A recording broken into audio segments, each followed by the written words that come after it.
Amy, let me tell you about a magical place that is so exactly designed to be enclosed space, year-round fun for the whole family that I bet you already know what I'm going to say before I even say the name. Let's say it together on 3. 1, 2, 3. Great Wolf Lodge. You got it, Amy. My kids loved Great Wolf Lodge when we went. You probably already know that it has a huge indoor water park with a wave pool, lazy river, a bunch of massive water slides. But then your pack can hit the other attractions because, wait, there's more. Great Wolf Lodge has adventure-packed attractions like Magi Quest, a live-action game kids can play throughout the lodge, plus the Northern Lights Arcade. Spent some quality time there, so your kid who loves the lazy river and your kid who loves fantasy games will both have a great time. Great Wolf Lodge also offers great dining options and complimentary daily events like nightly dance parties, all under one roof. Unpack the car once and you're settled in to have fun. And with 22 lodges across the country, you're always a short drive away from adventure. We've both had such great times at Great Wolf Lodge, so bring your pack together at a lodge near you. Learn more at greatwolf.com and strengthen the pack. At DSW, we ask the important questions, like, what shoes are you going to wear? Whether you're prepping for wedding season, festival season, or just planning the ultimate vacay, the right shoes can make or break an RSVP. So own the moment. You've got big plans, and we've got just the shoes. At the perfect price, of course. Get ready to get ready with Designer Shoe Warehouse. Head to your DSW store or DSW.com today and let us surprise you.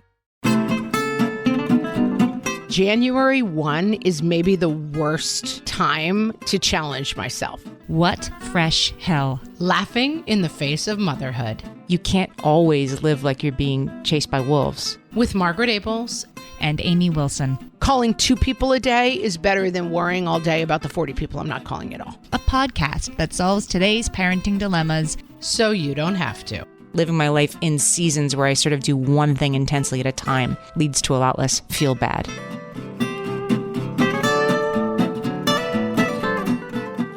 Hello, everyone, and welcome to What Fresh Hell, Laughing in the Face of Motherhood. This is Margaret. And this is Amy. Today, we're going to talk about our back to ones for 2025. And if you're a listener to this podcast, you know what we're talking about. If you're a new listener to this podcast, you're about to find out what we're talking about. They're like New Year's resolutions, but way, way better. Yeah, and the reason they're so much better is because they are not predicated on the fact that we are going to be completely different people in 2025. Right. I was just walking with my daughter in a mall and we passed a Sur La Table. If you don't know the store, it's like a Williams-Sonoma. It's just a gorgeous cooking store, everything cooking. And my daughter said, "Oh, that's such a beautiful store." I said, "Well, let's go in." And I said, "This is the store that makes you think that you could be a gourmet chef." You walk around and you're like, yes, if I had that deep blue ruffled baker, I would make the most amazing pies ever. It's the same kind of logical fallacy as I am just one pen away from writing the great American novel. It's like if I can just find the right paper and pen combination, I will write a Pulitzer Prize winning play.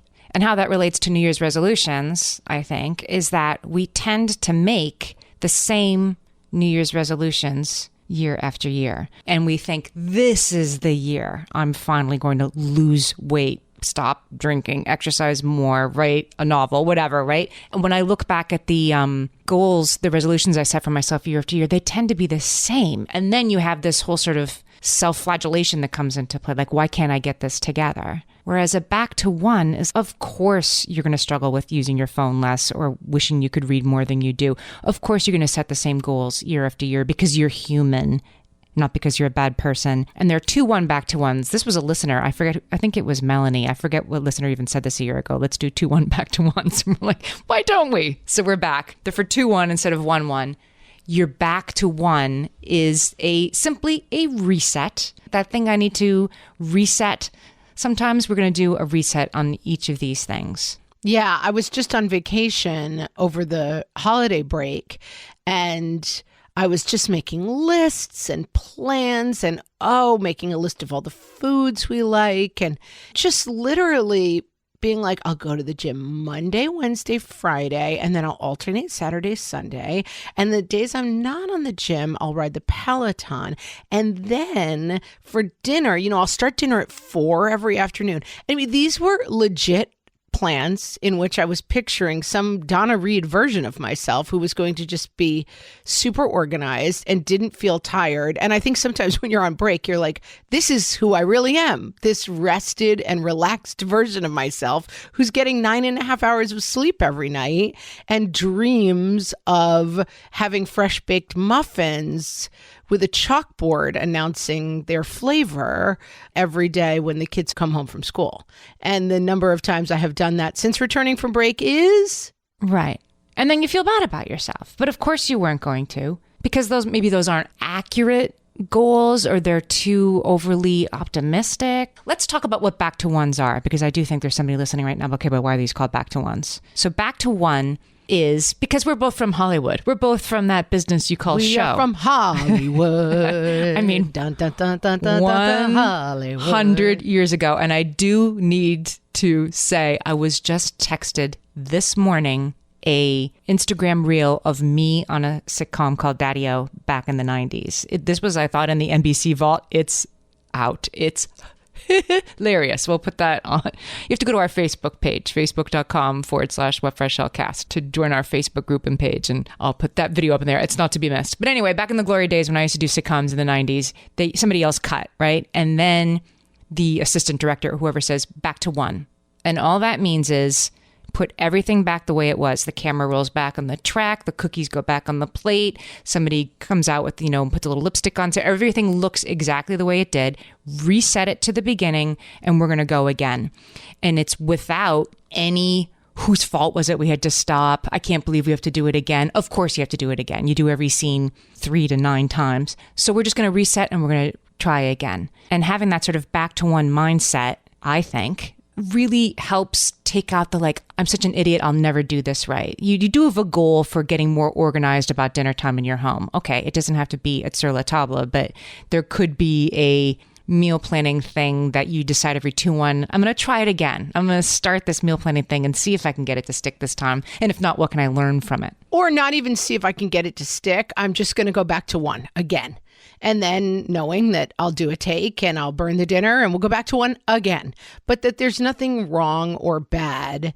There's not an implicit failure in not becoming the Donna Reed sur la table version of yourself who does not exist and will never exist. Yeah, there is nobody who does all their New Year's resolutions the first time perfectly and changes into a different person. I am that person who really doesn't like to cook. Right? You are that person who might have that idea and then not be able to live up to it. This is who we are. It doesn't make us bad people. It just means we might need additional gentle intention and resets along the way. Yeah, and the variables are not controllable, nor are they bad. So the variable of actually, it turns out that my husband has an unexpected 2-week trip that he now has to do for work. And I'm going to greet the kids with muffins every day is meeting the fact that I have a cold and I am doing everything by myself. It's not like I failed. It's like, oh, right. I accepted the variables changed and I know that I can go back to one again. Can I give you one of my back to ones that I'm going to do for 2025? Please. This is probably not even the first time I've said it on this podcast. I'm going to start taking my vitamins. I'm going to not just buy them and put them in the cabinet. I'm not even just going to put them in the cool plastic thing where you take one each day. Mm-hmm. I'm going to open them up in the morning and them in your mouth and then wash them down with water? Yes. I'm going to take them. What do you think of that? Crazy step in the plan. I'm not sure what I think about it. I have my Nutrafol in there. I have my calcium because my bones are brittle, powdery. All you have to do is take calcium, but you can't just buy it and put it away. And then I have extreme light sensitivity in my eyes. And there's something you can take for that called lutein that actually makes it better. Wow. But you got to take it. So I'm announcing that I'm going to start the reset of laying them out and taking them in the morning. I think that is a reset that is smart. And it's one of those things that I think I've had a little bit of a block on as a young person. And I did live kind of a crazy life that occasionally involved living out of a van. Like, I mean, I really was Occasionally. not a settled person. And I remember after I had one of my kids going to go on birth control, and I said to the doctor, I just want to get the injection. I can't remember to take a pill every day. Like, that's just, and the doctor looked at me with such kind of confused condescension and said, you just put it next to your toothbrush and take it when you brush your teeth. And I just thought, okay, what? No, that's just not how I operate. I wake up at different times. Sometimes I wake up and run out without remembering to brush my teeth. Like, I know that's a crazy idea for some people, but I have a chaotic lifestyle and I cannot remember to take a pill every day. And I was so struck by the fact that this person was just not interested in that reality. And it is a reality. I mean, it is a reality for me that I was not going to be able to do that. There's another option too that just happened to my husband yesterday, that he took his medication. He thinks he stood there with the bottle in his hand. This is why you need that little thing every day. Did I just take this? And I'm like, I don't know. I wasn't paying attention. Yeah, I have that all the time. I have it in my hand. Should I double take it? Should I risk double taking it or risk not taking it? And it was like antibiotic. Like, he needed to be taking it. No idea if he had put it in his mouth 5 seconds earlier or not. Yeah, I love that for him because I have that conversation with my husband 100 times a day. I'm like, were you watching me? Did I just take something? And then later in my life, I went on a medication that I really have to take. And I remember thinking, what am I going to do? I had to really make a plan around it. And I tried like 6 different things. One version was I kept it on my desk because I do sit at my desk a lot during the day. But then I would have it and I didn't have water, so I wouldn't take it. Or I would do that thing where, did I take it? I can't remember. Then I got the pill case, but I still wasn't taking it every day.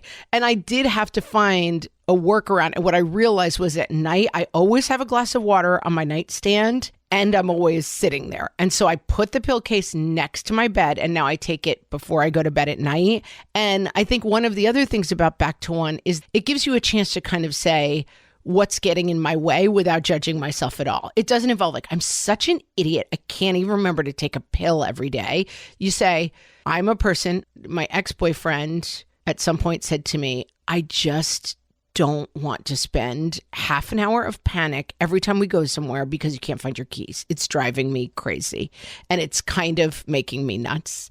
And I nailed a hook. Actually, he did it for me, nailed a hook by the front door. And I just started practicing always having my keys there. And then I would start to look. And if they weren't there at any given time during the day, I would try to take that time and find them and put them on the hook. And so the Back to One can be, if this is something that's important to me, how do I make it happen without getting to a point where I feel, just skip the point where, why am I such an idiot? It's not interesting why I'm such an idiot. I just am wired in a way that I'm not an organized person and I struggle with organization. And so let's find a system, if it has to happen, that makes it work. Right. That's it. Skip it. It's the happy to help lesson, I think, but it's applied to small things in your real life. Like, skip the part where you feel bad about yourself first and then change the situation, right? Change. If you need a nail next to the door for your keys, then that's what it is. No berating yourself for being the kind of person who always loses your keys is going to make you more likely to know where your keys are or to take your pill every day. I'm going to give you an example of one of my Back to Ones that fits this model for myself. I am a horrible morning person. I hate waking up in the morning. I hate getting going in the morning. And often my husband does the mornings. He makes the breakfast, but I try not to just sleep through the mornings. Once in a while, I teach often late at night. I teach far away. Sometimes if I get home late, I say, I'm going to sleep in tomorrow. But I try to make that the exception because I really just don't want to sleep until 9 o'clock and not see my kids.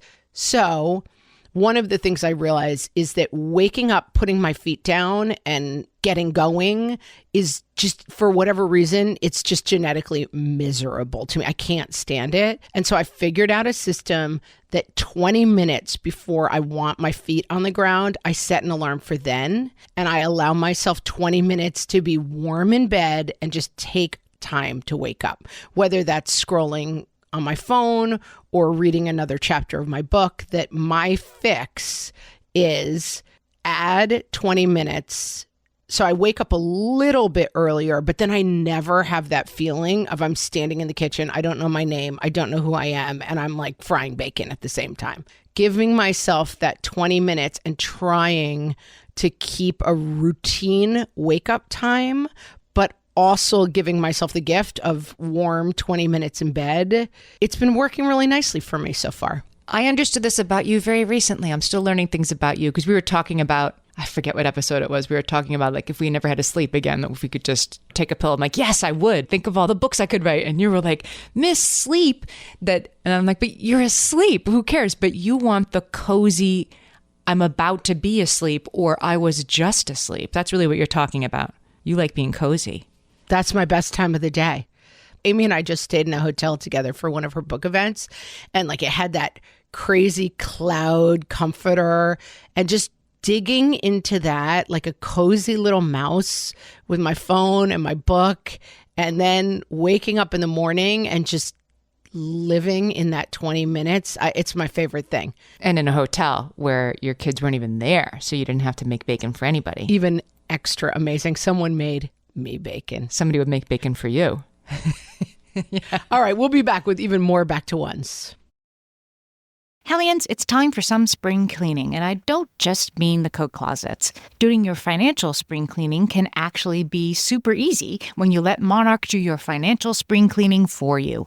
One dashboard that gets your entire financial life organized. No more clutter, no more mess, no more logins scattered everywhere, just accounts, investments, property, and more, all in one place. Get your first year of Monarch for half off, just $50 with promo code FRESH. Monarch allows you to look not only at what you've already spent, but also to plan for the future. With Monarch, you can set savings goals, plan for big purchases, and notice spending trends before they become a problem. I can generate cash flow reports that show me what we spent this quarter, this month, what we're probably going to spend next month, and feel prepared, organized, and knowing how to plan for the future. No more surprises and a lot more clarity. Try Monarch. Use code FRESH at monarch.com to get your first year half off at just $50. That's 50% off your first year at monarch.com with code FRESH. Amy, when I'm having a good hair day, it usually makes my whole day better. And that's why on every day, I'm taking Nutrafol. Nutrafol is the #1 dermatologist-recommended hair growth supplement brand. And it's the #1 hair growth supplement brand personally used by dermatologists. Nutrafol's hair growth supplements are peer-reviewed, NSF certified for sport, and clinically tested. Nutrafol offers multiple formulas for men and women, tailored to different life stages and lifestyle factors, so you get support that's actually right for you. Adding Nutrafol to your daily routine is easy.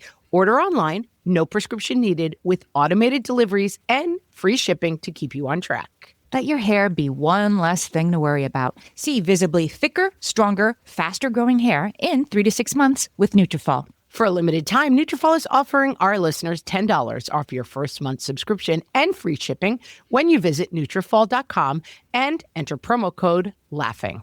That's Nutrafol.com, spelled Nutrafol.com, promo code LAUGHING. All my kids learned to swim when they were little. It was super important to me that they be confident and safe in the water. There was only one problem with that: taking them to swim lessons. I mean, the pools were freezing. There were always cranky adults doing laps right there. And it was definitely not, for any of us, what you would call fun. Amy, heard. But now there's Goldfish Swim School. Goldfish takes a really thoughtful approach to swim lessons, combining research-based teaching with a warm, kid-friendly environment that actually helps kids thrive in the water. Every detail at Goldfish is thoughtfully designed to create a golden experience, from shiver-free, warm indoor pools to comfy waiting areas for parents to professionally trained lifeguards on deck. Goldfish uses an approach called the science of swim play, which combines guided play with proven teaching techniques to help kids learn to swim, build water safety skills, and gain confidence, all at their own pace. Lessons are designed to meet kids exactly where they're at. If you've been thinking about swim lessons or just wondering where to start, this is a great opportunity. Right now, Goldfish Swim School is offering a waived membership plus your child's first lesson free at participating locations. Just visit goldfishswimschool.com/free to find a location near you and enroll using promo code FREE. That's goldfishswimschool.com/free, promo code FREE. Speaking of phones, one of my back to ones is disengaging a little bit more with the news and stressful things. And I feel like this is a debate that kind of rages that like it's a privilege to be able to be like, I'm not going to pay attention to things that don't affect me.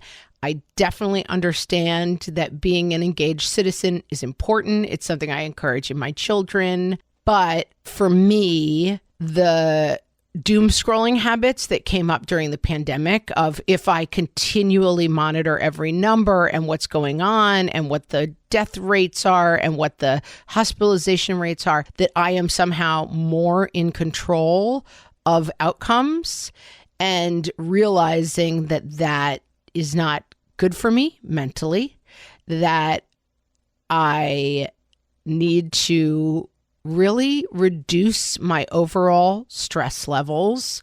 Like many women, I'm dealing with some heart-related issues that it's much more important to me to not invite stress in. And I have years and years on the podcast said that my back to one was going to be getting my phone out of the bedroom and not using my phone at night. And I've accepted that I really do like that 45 minutes of cozy, especially now it's wintertime in New York, warm and cozy. No one's looking for me.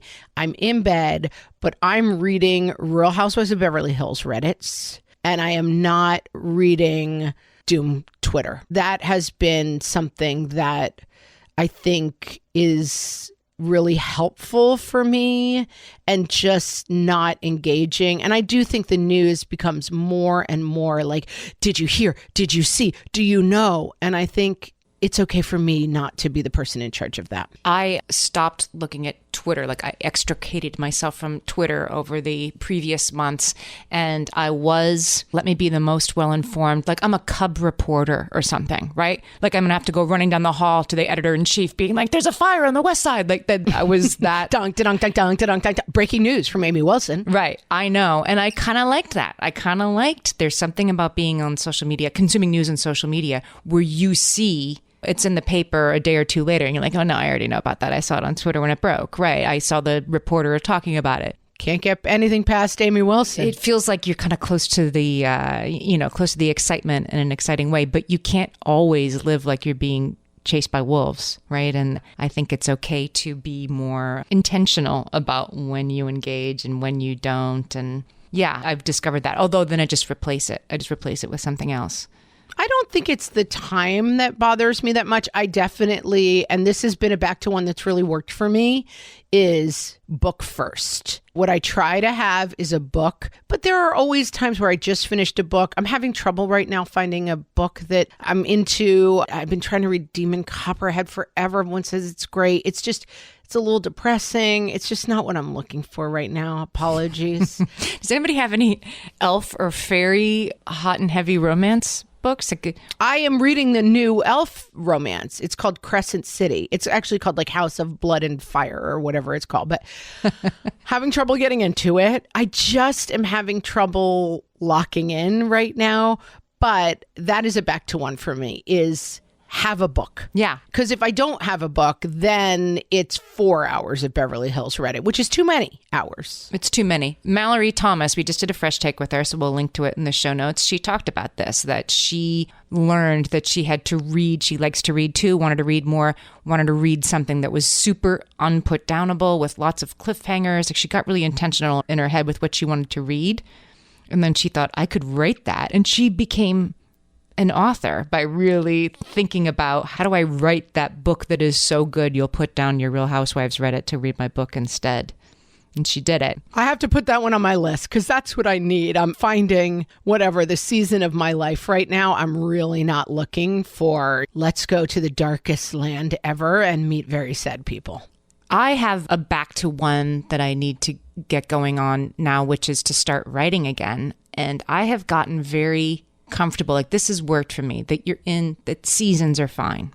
This is sort of a lazy genius idea, I guess. But you're in a season, and that's the season that you're in. So I've gotten very good at, like, when I'm writing, that's what I'm doing, and I let exercising go. I let going out with friends go. Like, I let everything else go and do a lot of writing at once, and I make sure to touch it every day not because I'm a bad person if I don't, because if I don't touch it every day, then when I come back 4 days later, I'm like, wait, where was I? And I have to start over again reading it, and then I'm not writing anything. That just having that season where you kind of run with it is the way to do it for me. Or like right now, I am doing a lot of extra work. I have a lot of work on my plate that's not about writing, and that's fine. So you do that first and just not feel bad you're not doing all the things. So anyway, I'm getting back into writing. I want to, but that's going to be because I have the bandwidth to do it. And if one of my kids breaks a leg, then I'll be like, that's okay. That can wait another 6 weeks, right? I'm realizing that living my life in seasons where I sort of do one thing intensely at a time leads to a lot less feel bad for me.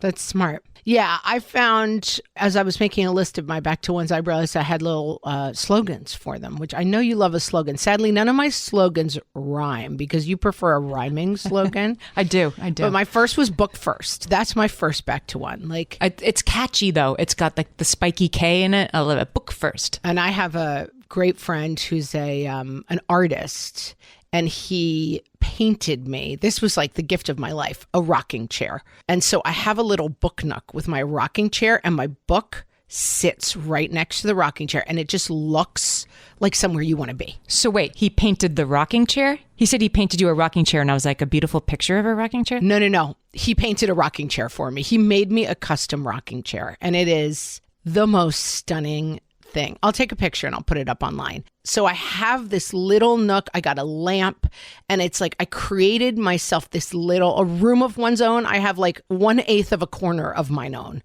but it is a rocking chair with a little table that my dad moved out of his apartment and gave me.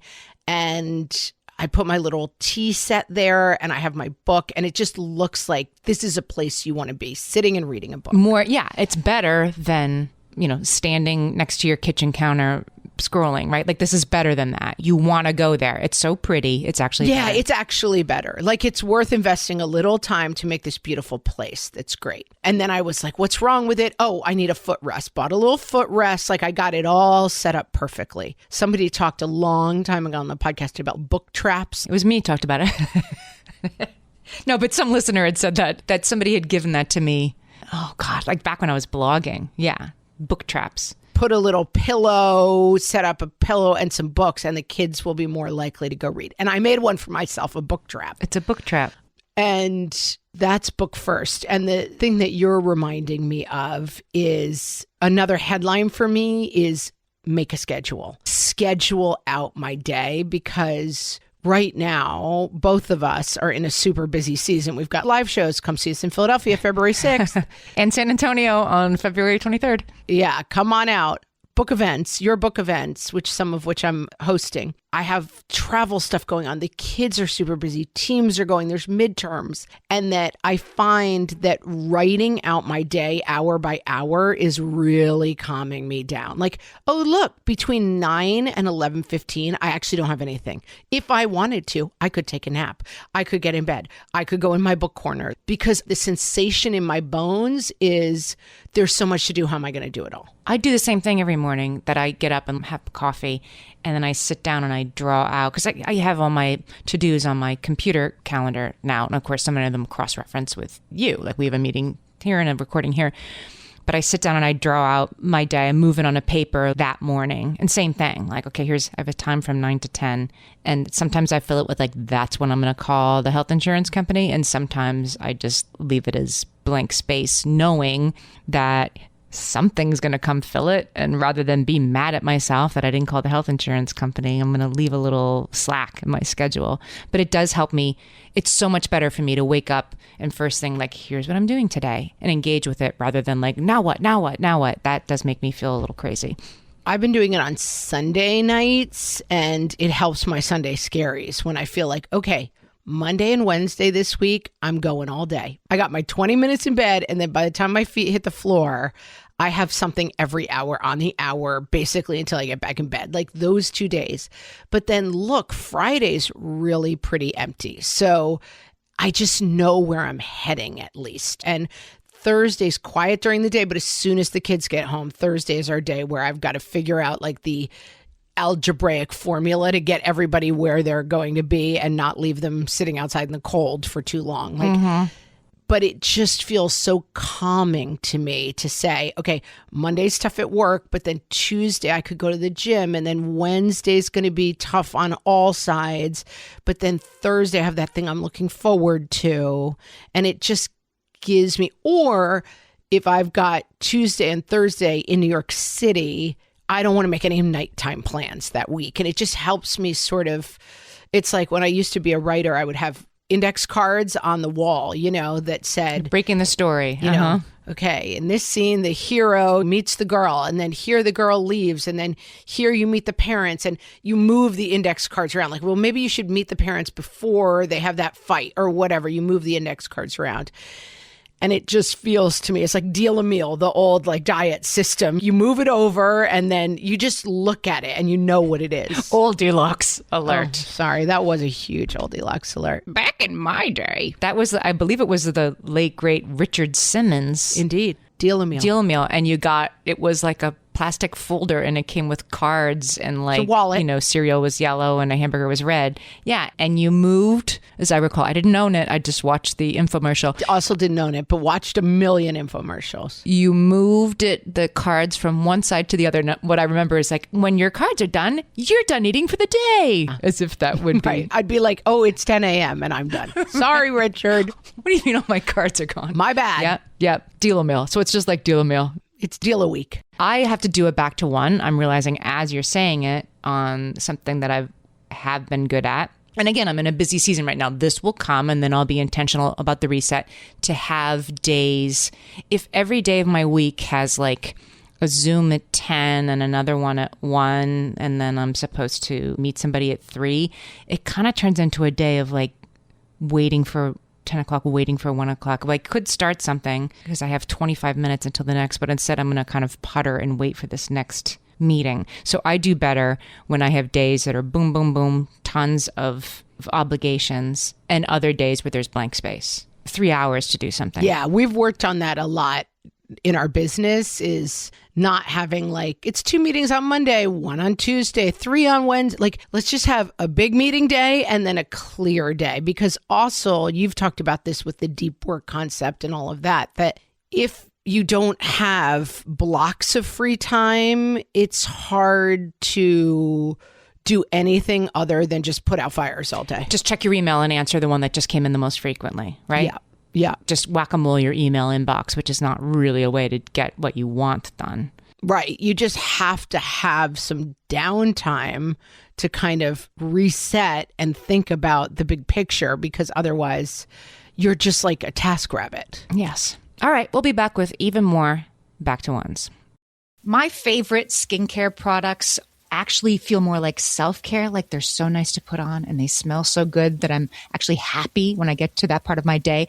And I swear that is how I feel about Osea's anti-aging body balm. Amy, you are usually the lotions and potions queen on this podcast, but I have to say, hard agree. Osea's anti-aging body balm is a liquid silk body balm that combines the lasting hydration of a lotion with the firming power of a serum, leaving skin smoother and firmer. This body balm is clinically tested and designed to deliver visible results you can see and feel. So we've gotten to use this product for a couple of months now, and I swear I have really noticed firmer and smoother skin, like on the back of my hands. It's like getting a mini spa treatment from head to toe. Get a spring-worthy glow with clean, clinically tested skincare from Osea.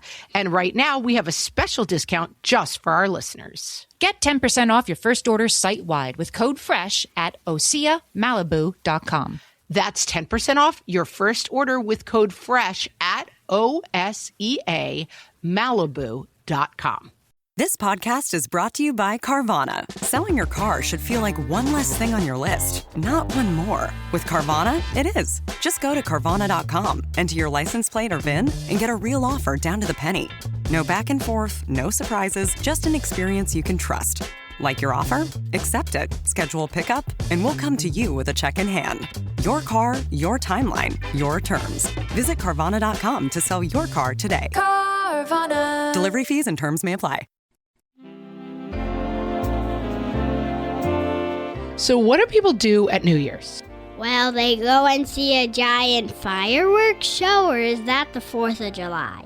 Have you ever heard of the term resolutions? Yep. What is a New Year's resolution? Like in the new year, you try to change something about yourself. On the podcast, we call that going back to one. What's one thing you could do better in the new year? No more baby voice. Oh, no more baby voice would be a really good back to one. Let everyone hear your baby voice. I want squeams. Yeah, that would be good to lose in the new year. I'm going to agree with you there. Well, I hope you have a very happy new year. Thanks. You too, Mommy. Love you. I love you too. I think that might have been baby voice. Sorry.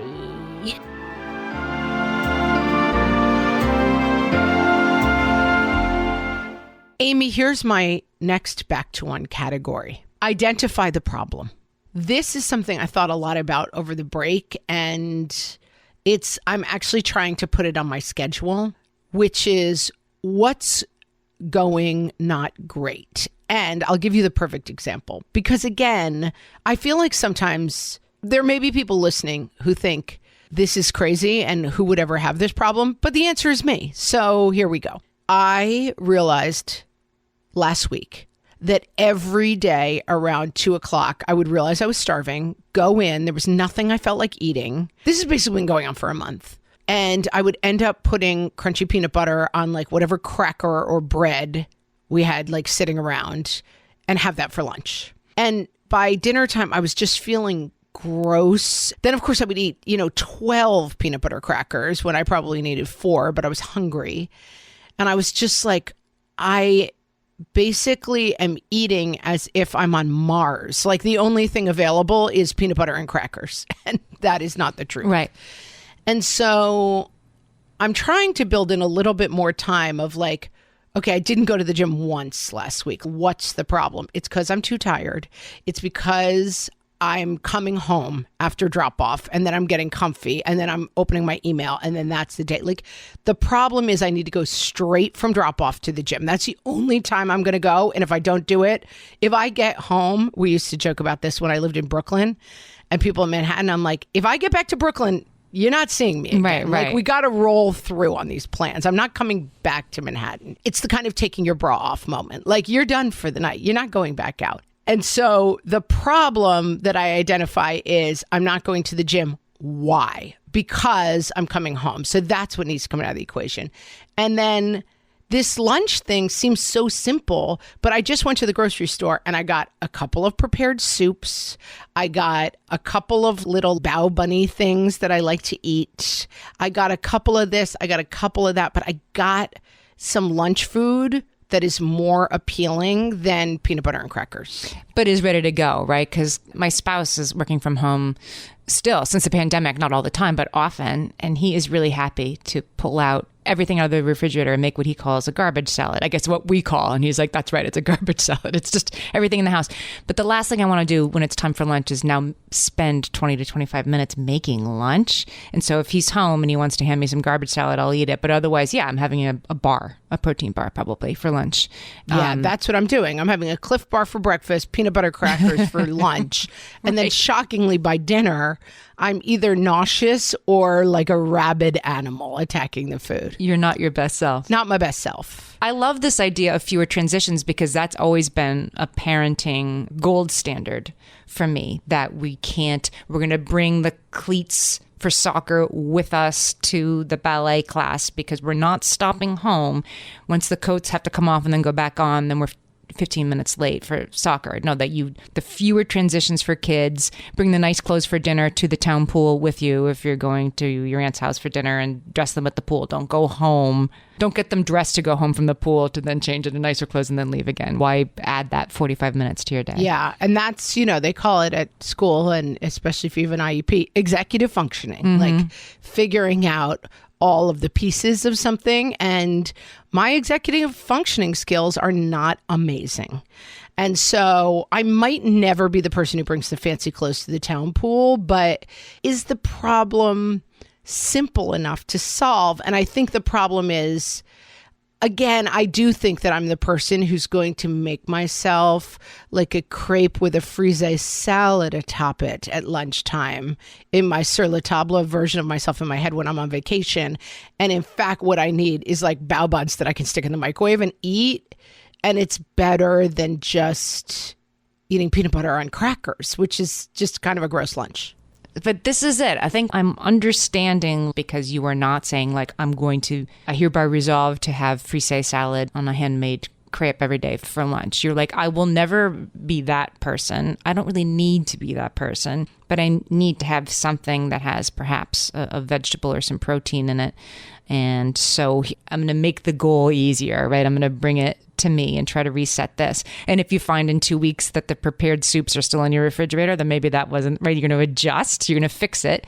The thing about back to one is you fix the thing that didn't work the last time. I'm realizing like you entered too early and so you stepped on the laugh and you weren't supposed to come in until after the laugh. So back to one, we're going to do it again. And this time, you're going to change that one thing. It's iterative. It isn't like, let's do it exactly the same. It's like, let's change that one thing that didn't work. And then something else won't work. Right? And then you fix that.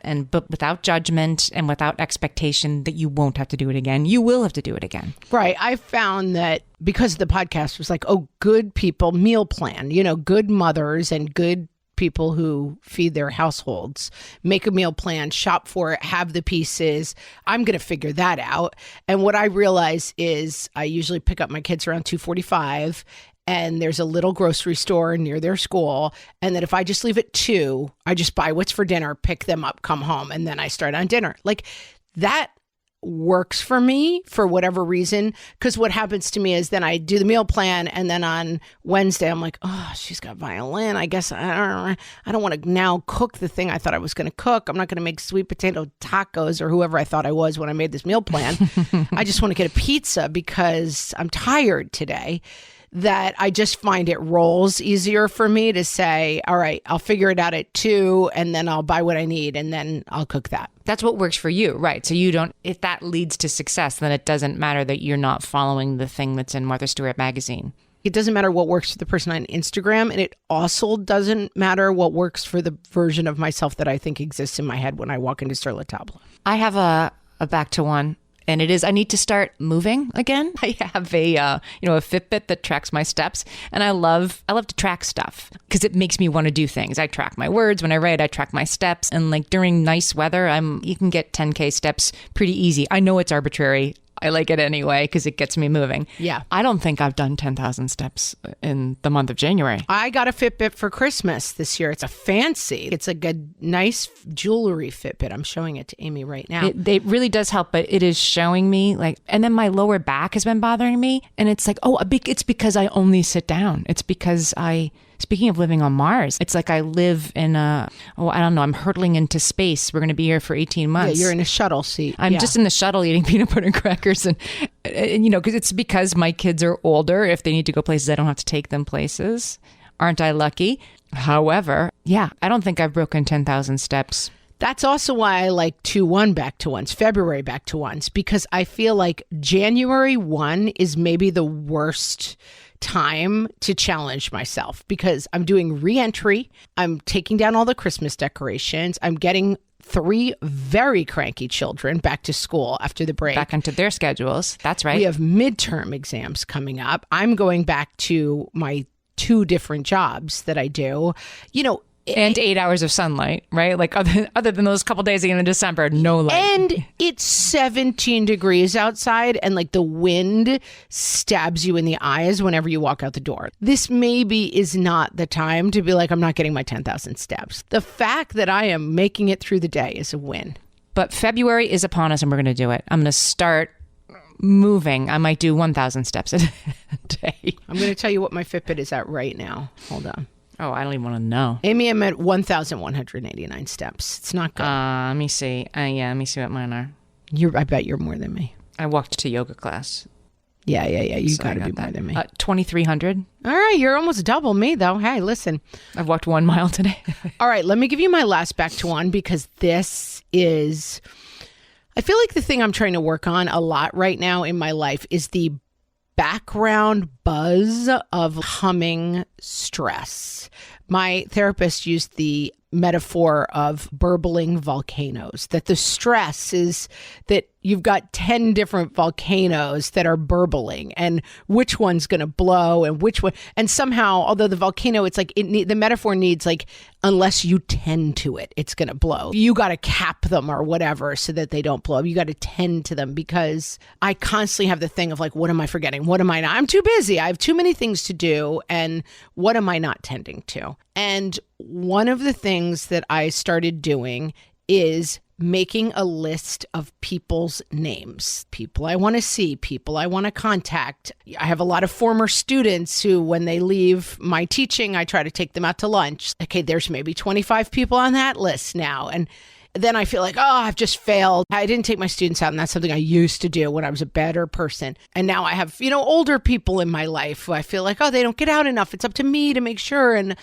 this feeling of constantly failing other people that many people are immune to, but I don't have to be one of them. And so I've just made a list of those names, and I can just maybe call 2 a day and put a little check mark next to their name. And then, oh, wait, there's other people on the list. Like, who doesn't have a check mark? And it can't be that I'm going to spend a day with 25 people every month, because there's 42 people on the list. The math doesn't work. But it gives me the perspective, first of all, of it is a lot of people and it is a lot.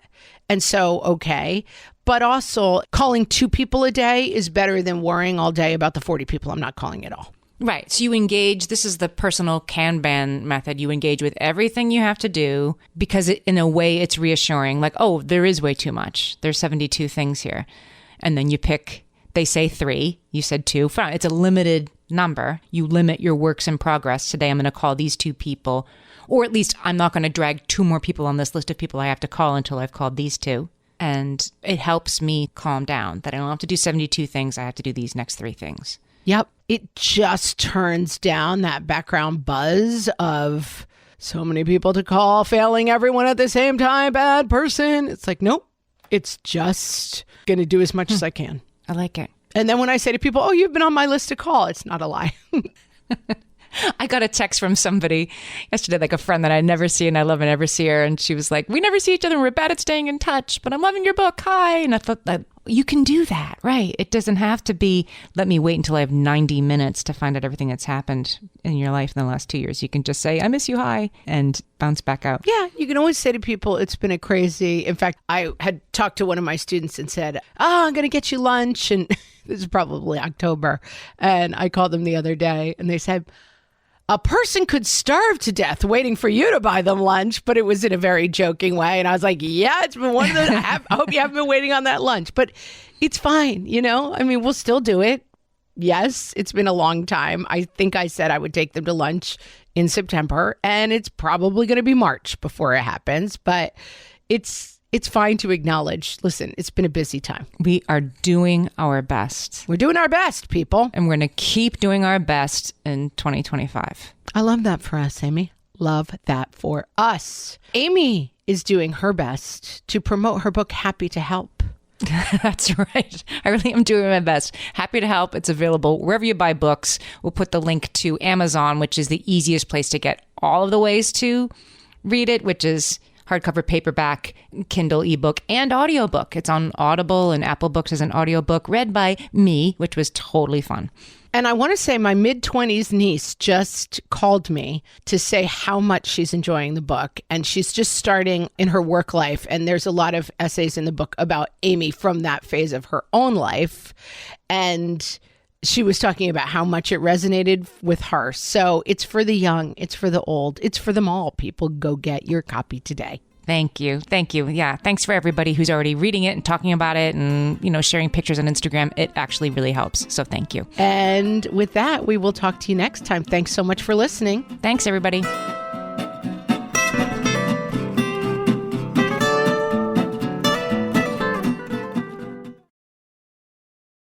You can't reason with the sun. Trust us, we've tried. This summer, it's time to put that angry ball of fire on mute. Columbia's Omni-Shade technology is engineered to protect you from the sun's harsh rays that can burn and damage your skin. The sun is relentless, but so is our gear. Level up your summer at Columbia.com to spend more time outside and less time slathering on aloe lotion. You're welcome. Columbia, engineered for whatever.